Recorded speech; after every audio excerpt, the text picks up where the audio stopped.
जय श्री राधे कृष्ण। आइए आज आप सब जानेंगे वर्ष 2025 पौष पूर्णिमा कब है, किस दिन स्नान दान का कार्य किया जाएगा, व्रत कब धारण किया जाएगा, पौष पूर्णिमा तिथि के दिन क्या करना चाहिए।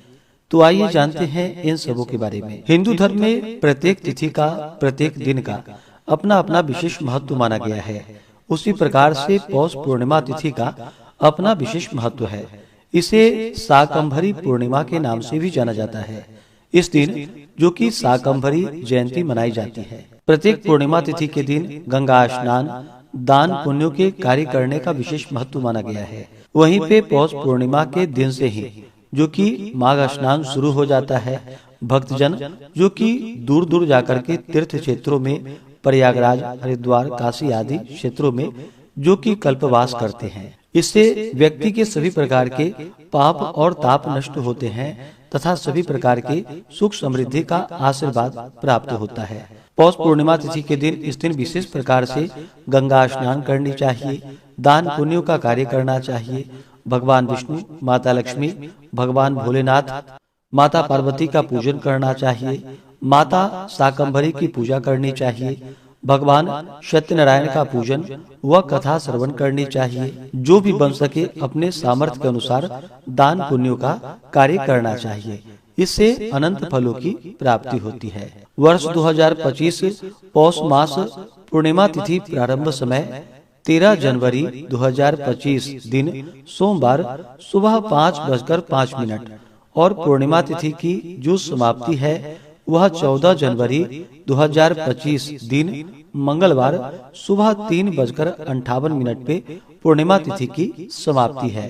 तो चंद्रोदय व्यापनी के अनुसार और सूर्योदय व्यापनी के भी अनुसार सभी भक्तजन गंगा स्नान, दान पुण्यों का कार्य या व्रत आदि का जो भी कार्य है सभी 13 जनवरी 2025 दिन सोमवार को इन कार्यों को करेंगे। इस दिन गंगा स्नान, दान पुण्यों का कार्य करेंगे, व्रत को धारण करेंगे, भगवान सत्यनारायण का पूजन करेंगे और इसी दिन से जो कि कल्पवास भी होता है और इस बार महाकुंभ भी लग रहा है जो कि 13 जनवरी से शुरू है। पूर्णिमा तिथि के दिन जो कि 32 पूर्णमासी का व्रत धारण किया जाता है, जिसमें कि दिन भर उपवास रह के चंद्रोदय होने के बाद चंद्र देवता को अर्घ्य प्रदान करने के बाद यह व्रत पूर्ण माना जाता है। 13 जनवरी को सूर्योदय का जो समय है वह समय सुबह 6:46 और सूर्यास्त शाम 5:28। ब्रह्म मुहूर्त का समय 13 जनवरी को सुबह 5:27 से सुबह 6:21 तक होगा। इस समय में जो कि गंगा स्नान, दान पुण्यों का कार्य करे तो बड़ा ही पुण्य फलदायी होगा। 13 जनवरी को चंद्रोदय का जो समय है वह समय शाम 4:50 है। राहु काल का समय सुबह 8:05 से सुबह 9:26 तक होगा। राहु काल समय के दौरान कोई भी शुभ कार्य या नया कार्य नहीं करना चाहिए, इस बात का ध्यान रखें। नक्षत्र जो कि आद्रा नक्षत्र सुबह 10:38 तक होगा। उसके बाद पुनर्वसु नक्षत्र होगा। योग वैधृति अगले दिन सुबह 4:39 तक होगा। उसके बाद विषकुंभ योग होगा। इस दिन रवि योग भी बन रहा है 13 जनवरी को, जो कि सुबह 7:15 से सुबह 10:38 तक होगा। गोधूली मुहूर्त का समय शाम 5:42 से शाम 6:09 तक होगा। पूर्णिमा तिथि के दिन जहाँ तक हो सके गंगा स्नान करना चाहिए, दान पुण्यों का कार्य करना चाहिए, भगवान विष्णु, माता लक्ष्मी, भगवान शिव, माता पार्वती का पूजन करनी चाहिए, चंद्र देवता का पूजन करना चाहिए। इस दिन मंदिरों में, तीर्थों आदि जगहों पर दीप आदि का दान करना चाहिए। गाय को हरा चारा खिलानी चाहिए।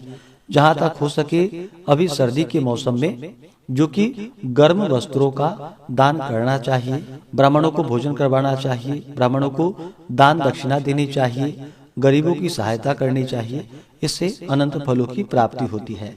पूर्णिमा तिथि के दिन जो कि इस दिन शुद्ध और सात्विकता का पालन करना चाहिए, ब्रह्मचर्य का पालन करना चाहिए, किसी के ऊपर क्रोध नहीं करनी चाहिए। इस दिन नशीले पदार्थों का या तामसिक वस्तुओं का, मांस, मदिरा, लहसुन, प्याज आदि का प्रयोग बिल्कुल भी नहीं करनी चाहिए। इस दिन जहाँ तक हो सके भगवान नाम का स्मरण करते हुए, भजन कीर्तन करते हुए समय को व्यतीत करनी चाहिए। इस दिन कम बोलनी चाहिए, जहाँ तक हो सके मौन धारण करके, जो कि स्नान आदि का कार्य करना चाहिए। इससे पुण्य फलों की प्राप्ति होती है। तो आशा करता हूँ कि यह जानकारी आपको अच्छा लगा हो।